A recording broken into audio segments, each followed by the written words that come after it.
Hello and welcome to the next episode of Making Mannequin Heads into Planters! Hi. I know, crazy. Getting myself all wound up. I'm all excited about this episode. So I'm over 50 episodes now. I'm in the early 50s. I think this is 52. If it's not, I apologize. So like, subscribe, tell all your friends, share it out. I hope you've been enjoying this. I've been absolutely loving doing this. This is so much fun. So today, oh my gosh, what's going on in the background? Let me show you. Hold one moment. I thought you'd get a kick out of seeing how this effect actually works with the mask. So this is the back of the mask. Let me turn off all the lights and you can really see it. Dun, da, da. Cool, right? So even at night, you can see, let me see how far back I can get. There it is. Wild, huh? So there's a daylight aspect of it to it, and there's a night aspect of it. That is my funky Halloween mask. So things you can do with stuff and foam and wires, and those are the lines that I was telling you about that are so cool. So there's two battery packs. They take two AA batteries each. For each battery pack, there's two groups of them. And it's kind of weird. They've got slow blink, fast blink. I don't think you can really see that.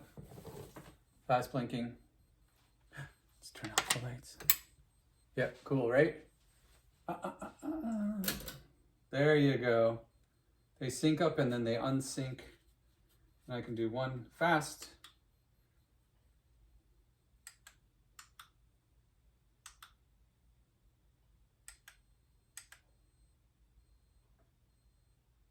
Cool, right? Or all fast. So, anyway. Now that I'm blinding you with the lights coming on, lights going off, lights coming on, lights going off.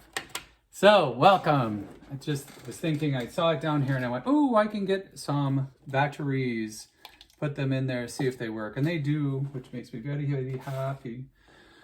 So, welcome back. Ta-da! He is awesome. I'm very, very happy with him. Look at that. Look at the ridge band along the back. Cool, right? Oh, yeah. Oh, yeah. Funky, wonky, donkey. I love it, love it, love it, love it, love it. So, I was thinking, if you're working with this in this medium and you wanted to do something a little finer that is smoother, not quite so rough, because if you notice the rough texture after it's finished, it's concrete-y, right? So what if I wanted to make it more clay-y, so smoother texture? I was wondering if sandpaper will work.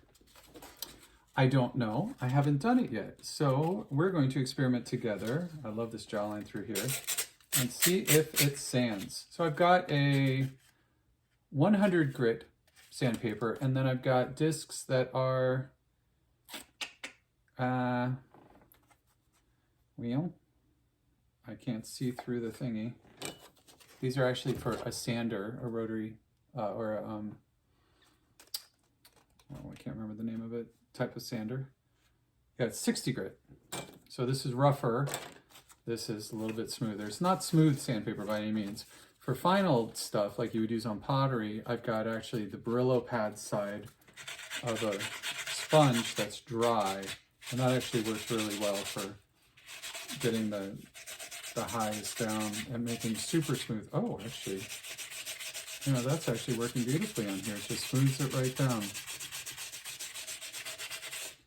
Now, since it's going to be outside, of course, doesn't really matter, but I wanted to see if it would work.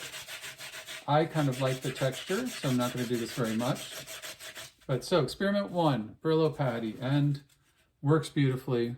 So if you want a smoother surface, it makes a huge difference. That worked beautifully. Now, If it's much rougher, like it is through here, try a little sandpaper. See how this goes.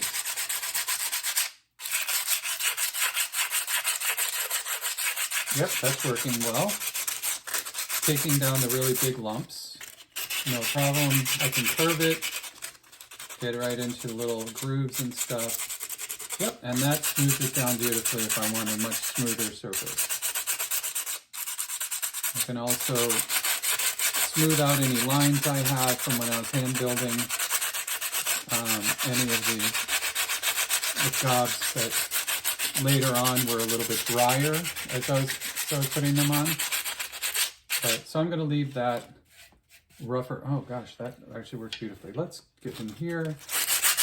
I want it to match a little bit, or at least be a little more similar. If I'm going to be smoothing one area, I'm going to smooth it down in the other.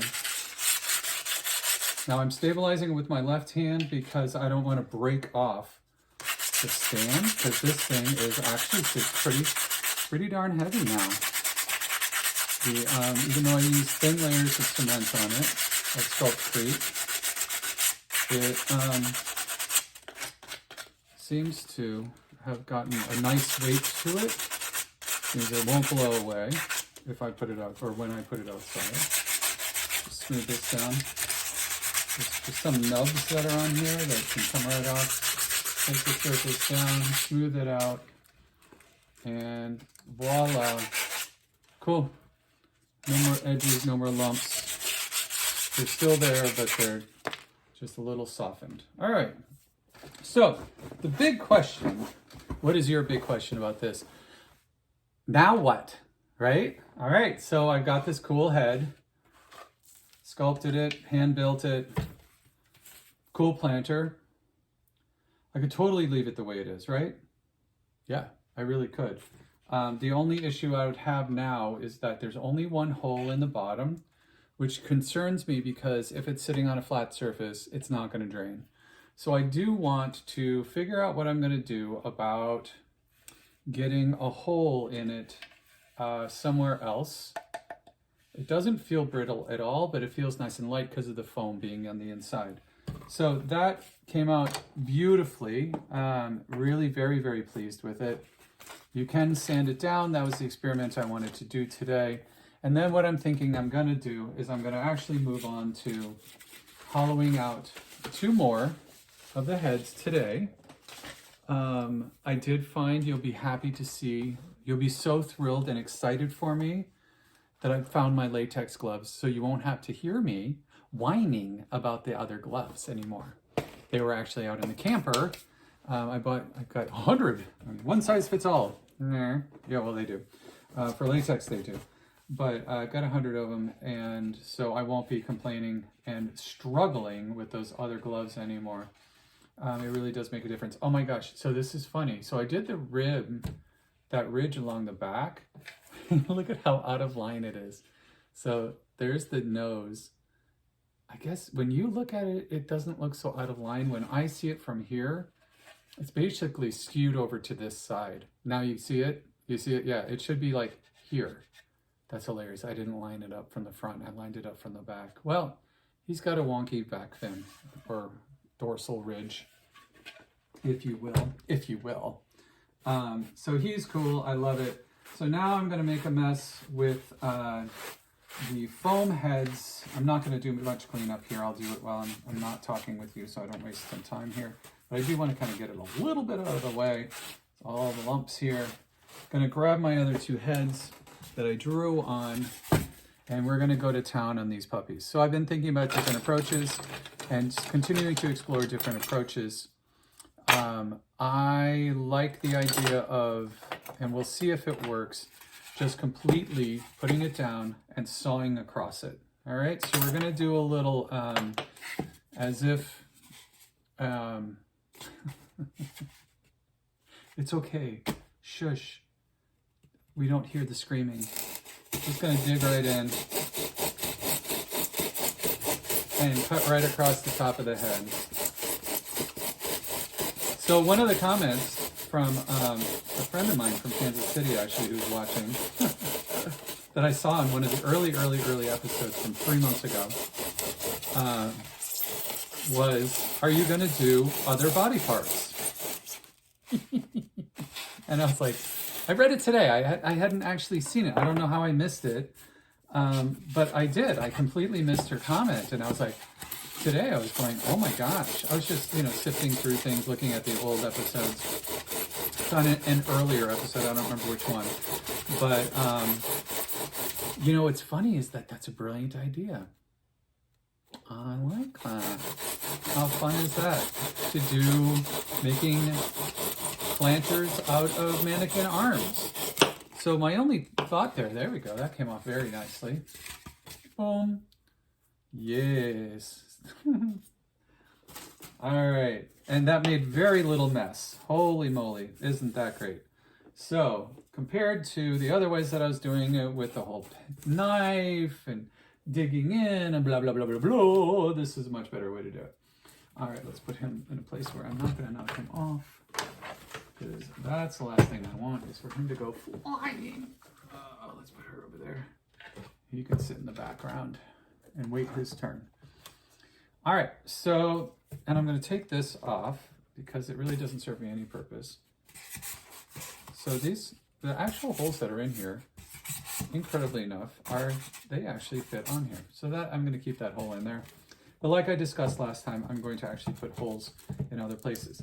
This one, this head, the face is significantly smaller, and the head is significantly smaller than the latex ones, if you notice the difference in size.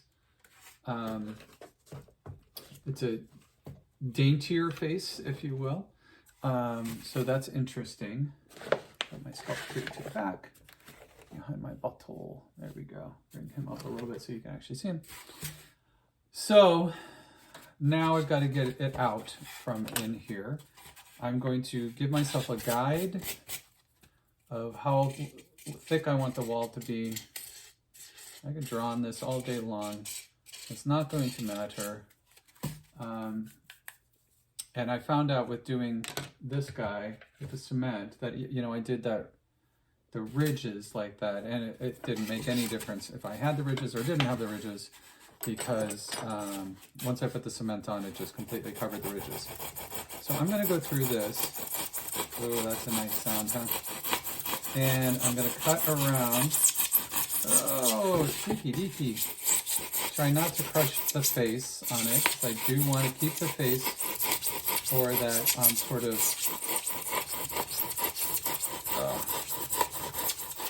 guide of proportion for where things are. And it's kind of nice to be able to just go with, okay, so the face looks pretty cool. I like the face. I like the structure of the face, and use it as a sort of guideline for where is the nose compared to the ears, compared to, although this one doesn't have any ears. That's what the difference is. There's no ears on this one. Compared to at least the nose, the eyes, blah, blah, blah, structurally. Instead of going like random and then everything becoming totally wonky and completely out of whack, so it just looks, I don't know, stupid.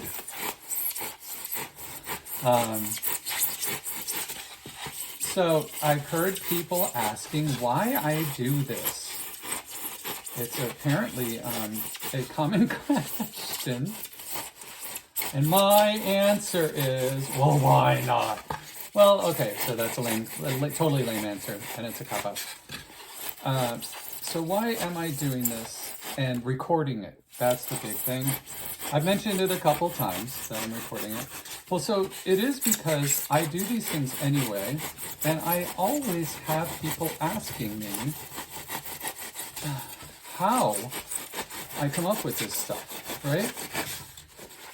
Where do I get the inspiration? Why do I do some of these wacky things? This is kind of one of the wackier that I've done, sort of, consistently. First of all, I just thought it would be really fun to share process and thoughts and stuff like that, because I'm usually just down here by myself, and having you with me is really kind of fun, and just being able to sort of off the cuff let my brain go and not edit and just talk has been actually wonderful for me. I've enjoyed it. I hope you have too. It's cathartic. It's creative. It's kind of one of those things where I hope it inspires at least one person out there to get a little wackier with what you're doing. Don't do the expected. Don't be afraid to just explore things. And if you've got an idea, why wouldn't you just do it? Even if other people tell you, okay, that's weird, why would you do that? A lot of people say stuff like that. And I think some of that motivationally is because they didn't think of it, or they can't visualize or imagine what it's going to be until they actually see it in front of them. A lot of people are like that, and it's not a fault by any means. It's just how your brain works. Or they can't fathom taking the time to do something like this. And my whole thing is, what else would I be doing? It's wonderful. It's my free time. So what do you do in your free time, other than sit and, I guess, watch TV or play video games, which I adore playing video games. I really do. I love playing. I have a PS4 and PlayStation, and I've had Xboxes and the whole deal. I love video games. I grew up with video games, and I loved all the iterations of them. But I got kind of like, all right, I'm done with video games, because I'm never bored. I'm always doing something, or I'm choosing not to do something, but it's always a choice for me. I have the choice to do or not to do, to be or not to be. But the beauty of it is that I can choose to do something like this. And I thought, well, let me share it. Let me share the experience and hopefully be an inspiration and maybe gross somebody out. There it is. Boom. Boom goes the whatever it calls. I don't remember. Boom goes the dynamite. Isn't that a saying for a while? Boom goes the dynamite. I don't know. I'm definitely a child of the 80s. And so here we go. Oh yeah. So anyway, that's my motivation for doing this. Everybody I know thinks it's silly. I think it's silly, which to me, silly things are super fun. And there's a lot of, well, why not? And I know most 52-year-olds would not be sitting in their basement, or maybe more should, carving out foam heads and creating planters out of them. But you know what? Maybe this world would be a little better place if more people did. I feel like Mr. Rogers today, apparently. There we go. That worked beautifully. So what did I just do? I took the fine-toothed Sawzall blade. Ba-ding! Sawzall blade. Easy peasy, right? Cut through the top of the head. The fine tooth definitely works better. It doesn't throw the little beads of foam all over the place, because these are all little beads of foam, which I guess they're just compressed or whatever. There's a bunch of beads that are thrown together, put in a press, compressed, heated up. I don't even know if they're heated up, because they definitely come apart, so they're not melted together. So maybe they're just compressed together. And then they pop out of a form, right? We talked about that there are definitely two parts to a form. There's a line that goes through, there's an ejection pin there. This is probably an ejection pin which stamps it as it goes and it pops it out. So the other thing that I use is a palette knife. This is a larger, more rigid palette knife. So my little palette knife is very thin, very non-rigid. It's sharp, nice and sharp. It's actually a fabulous little palette knife.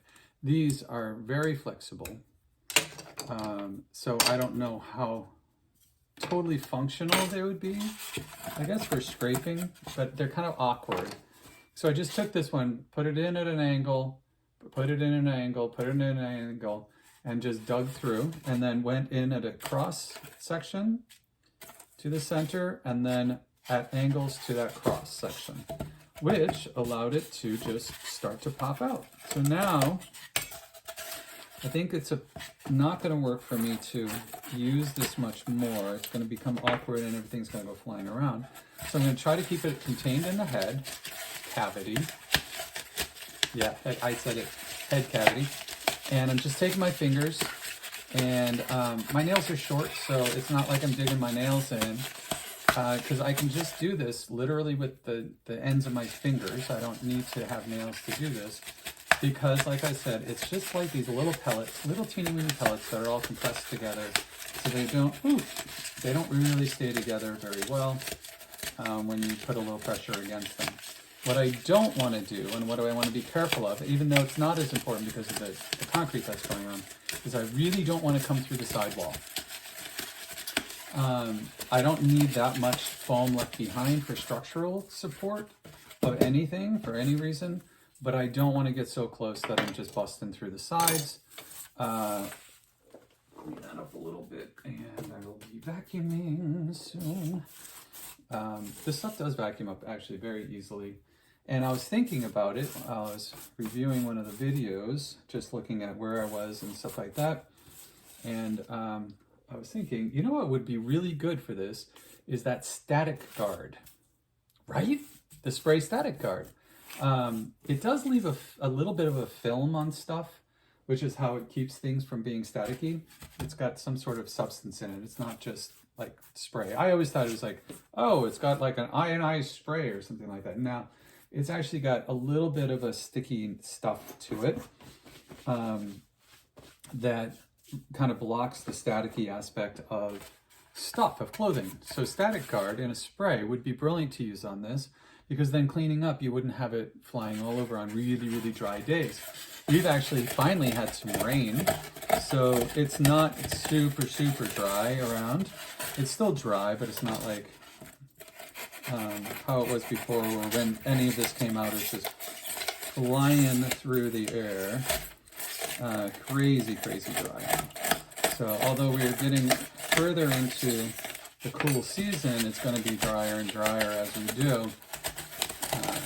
But theoretically, this is an El Nino year, which means that we're supposedly going to get more moisture, more snow and things, due to the sort of shifting, the El Nino shifting of the air currents, which would be great, because we've had pretty meh winters for the last few winters.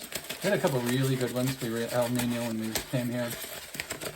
I'm not sure how frequently that cycles, but you can really tell. It's kind of interesting over the years to look back on it and go, oh yeah, we had tons of snow that year. Like when we first moved here, I worked at Dave Pitney, which is a regional, like medium-sized law firm, regional law firm, here that in the Blueback Square in West Hartford. And that was where my office was. And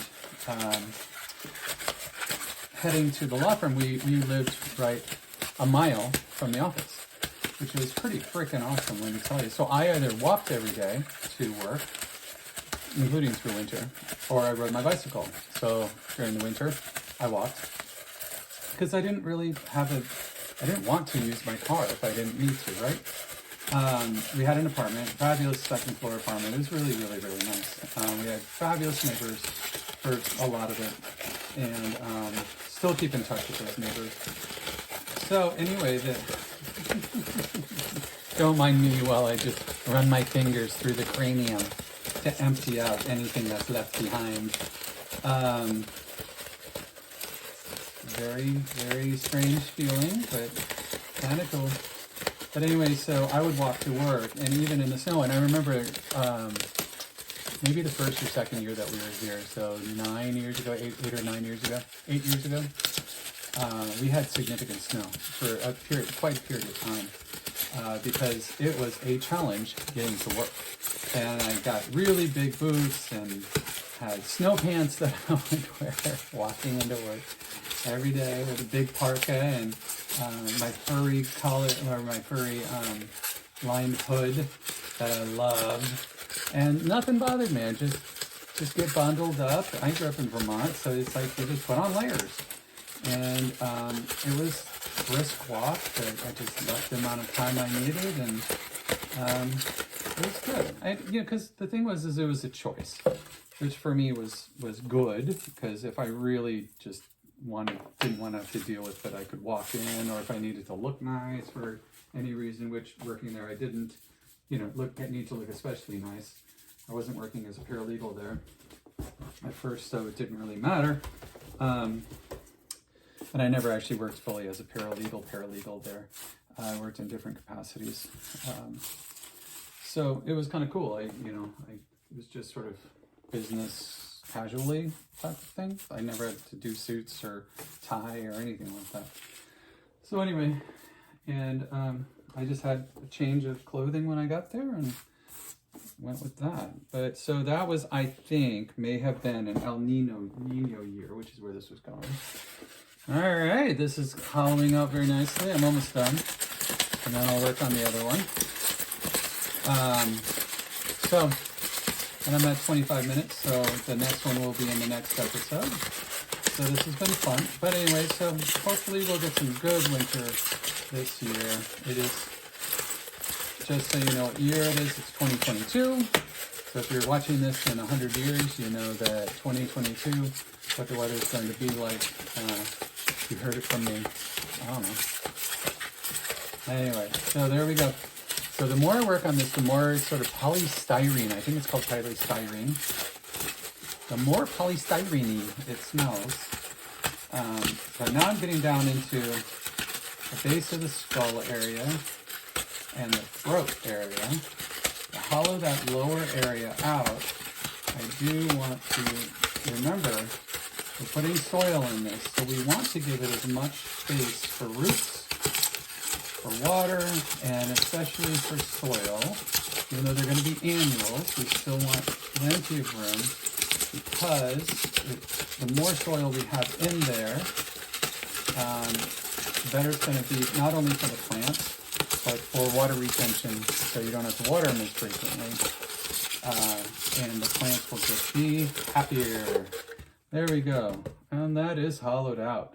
Nicely hollowed out. I can put my fist completely in there. Look at that. Beautiful. Even for a small faced head, or a small circumference head, it's a little bit smaller than, it's like a small person's head, not my gigantic noggin that I have. Freakishly large head around. It's very strange. You don't notice it because I have very wide shoulders, but I do have a very large head. Not for my proportions, just generally. No hats ever fit me. I guess my family just has big noggins. So, my nephew, Sebastian, has a giant noggin. He's got, I think, an even larger head than me, or we're the same size, because it's hard to find hats that actually fit well and don't feel like they're gonna cut the top of your head off. Okay, now I'm completely covered in foam stuff. So last thing I'm going to do for this episode, just gonna take a couple of minutes. Got my drill bit, and I'm going to go in right at the base of the throat, right underneath the chin, and I'm going to put a drain hole right in here, which I'm going to make sure that when I'm putting the concrete on, there it is, all the way through. And as I mentioned, I'm not putting it through from the very bottom, but as I put concrete on it, I want to make sure that I keep that hole clear, right? So I'm going to hollow it out on the inside more and leave it a smaller hole on the outside. There we go. And let's do this on the noggin in the back. So base of the skull, right in about there. Does it look good? All right, yeah, let's look. We're going to just take the big old drill bit, go right in. I don't even need, with these, I don't even need a drill. I do want to make sure it's a nice clean hole, and then work it around a little bit to open it up on the inside, but not too much on the outside, because we don't want it really be that obvious. Now this one doesn't have ears, so we can't do ears. Oh, that's perfect. The holes are right at the base of there. There's my pinky in there. See that one? And then the one in the front, so you can see where it lines up at the bottom-ish, is right there. Cool, right? Yeah. Alrighty, so that's it for today. I'm gonna work on this tall one next. Oh, millipede. Oh my God. Can you tell we're in the basement? Do you see that? There it is. It's gigantic. So, okay, so it doesn't look so big on the screen, but there we go. Let's get really close. And we're in, holy crap, that thing is pretty. It's got beautiful striped legs. Anyway, that's a little freaky, creepy, holy crap. And there it goes. Okay, and it's coming back around the head to the other side. Well, hello there. So I'm going to sign off on that note and figure out what to do with this big bug. So I hope you have a wonderful day. Take a big breath in, let it out, and then respond. Remember, give yourself lots of room, give yourself space to think. Don't be so hard on yourself, and don't be so hard on other people. Goodness knows we're all so hard on each other, and we're so hard on ourselves. But we need to give ourselves lots of space to make mistakes, have fun, and not be attacked by big bugs. All right. Have a wonderful day. Put more love out in the world. All right. There's not enough love in the world. Bye.